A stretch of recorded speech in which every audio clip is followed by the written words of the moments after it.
the 18th of October 2017. From session times to previous winners, we break down the key facts, stats and information ahead of the 17th round of the season. The Circuit of the Americas COTA is the 10th U.S. venue to have staged a Grand Prix, but the first purpose-built F1 facility, and has been a regular fixture on the calendar since its 2012 debut.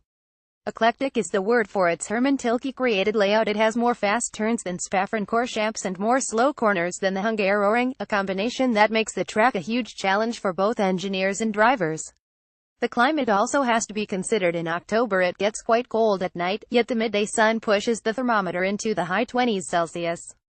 This means the temperature swing is extreme, at least in a Formula One sense, and that makes it hard to balance the car from one on-track session to the next.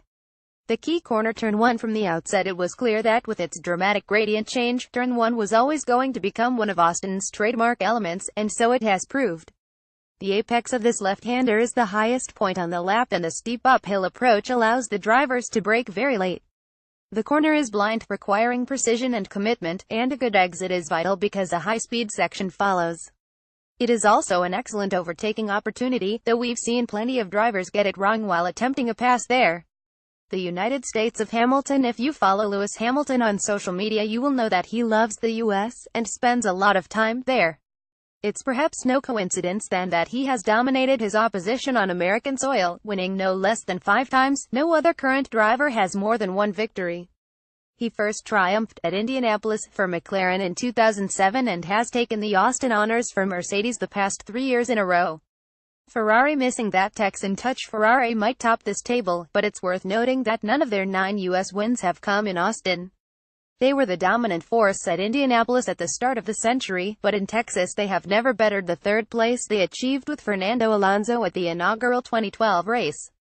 Mercedes have won 3 of the 5 Grand Prix to date at the Circuit of the Americas, with Mercedes-powered cars winning 4 of the 5, the other going to the Renault-engined Red Bull of Sebastian Vettel back in 2013.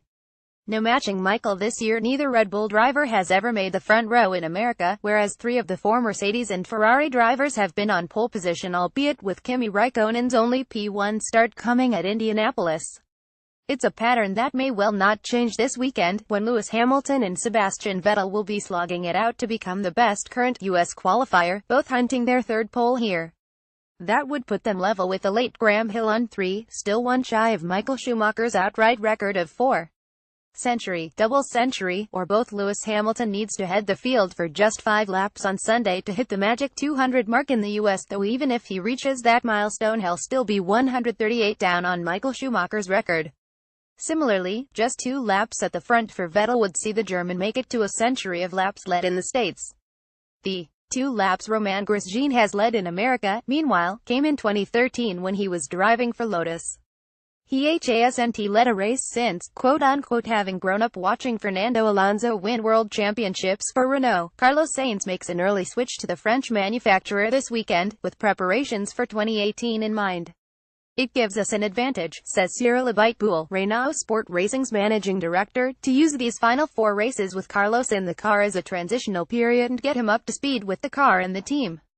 Sainz's departure from Toro Rosso, combined with Pierre Gasly's temporary return to Japan, Daniil Kvyat's return and Brendan Hartley's arrival, more on which below, mean the Italian team will become the first since Lotus in 1994 to field completely different driver lineups in 2 consecutive races. Edging closer to another record podiums is another statistic where 1 more would put Lewis Hamilton level with Graham Hill, on 6, and also 1 short of Michael Schumacher's all-time marker of 7.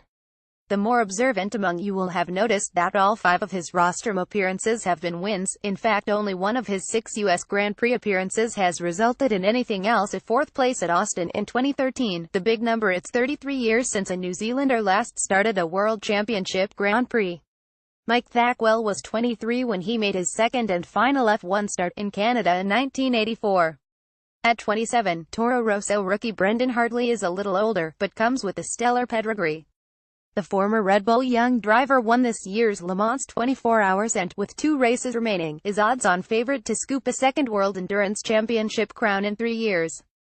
He'll also be making his debut 50 years on from countryman Denny Helm's world title success. A lucky omen, those all-important session times. Don't forget, if you are registered with F1 Registered Sign Access, it's free. You can follow live timing and commentary from the USA on Formula1.com, or by downloading the official F1 app. For more details, click here. Cookies on Formula1.com. Formula1.com uses cookies to help give you the best possible user experience. By continuing to browse this site, you give consent for cookies to be used. To find out more about cookies and how to manage them, click here.